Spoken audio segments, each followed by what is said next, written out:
je m'appelle Mélanie Dufresne. Aujourd'hui, je vais vous parler de l'histoire de la peinture corporelle, aussi appelée body painting, qui est d'ailleurs une première forme d'expression pratiquée par l'humanité. À l'époque, l'homme ne disposait d'aucun confort ni d'aucune facilité particulière. Il devait la majorité de sa subsistance à la cueillette. Ensuite, des clans se sont formés pour défendre un territoire et constituer les premières formes de collectivité humaine. C'est ainsi que la peinture corporelle est apparue.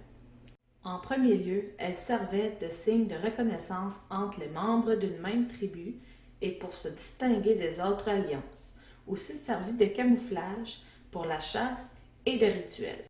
À cette époque et encore aujourd'hui, des tribus utilisent pour la peinture corporelle des matériaux d'origine végétale, minérale ou animale.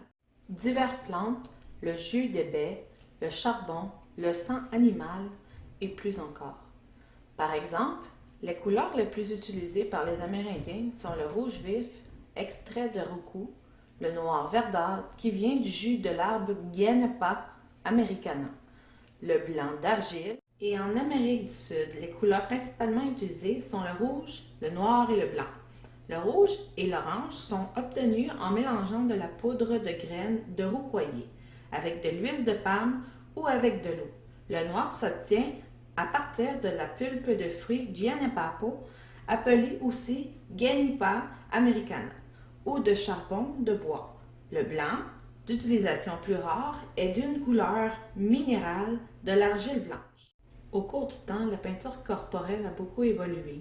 Maintenant, je vais vous parler de la peinture corporelle contemporaine, qui est une discipline extrêmement minutieuse et créative qui consiste à peindre une œuvre d'art en se servant du corps humain comme support artistique. L'œuvre et le corps ne font plus qu'un. La peinture corporelle possède différentes variantes.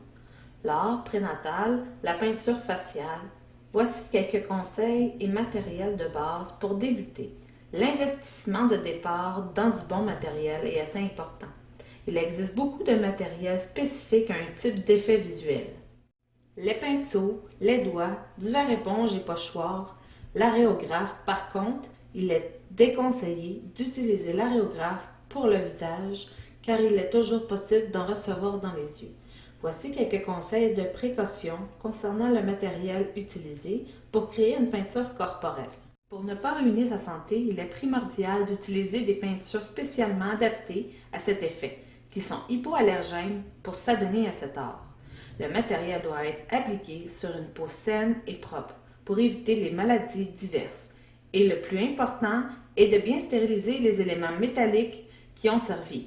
Pour conclure, amusez-vous et soyez créatifs.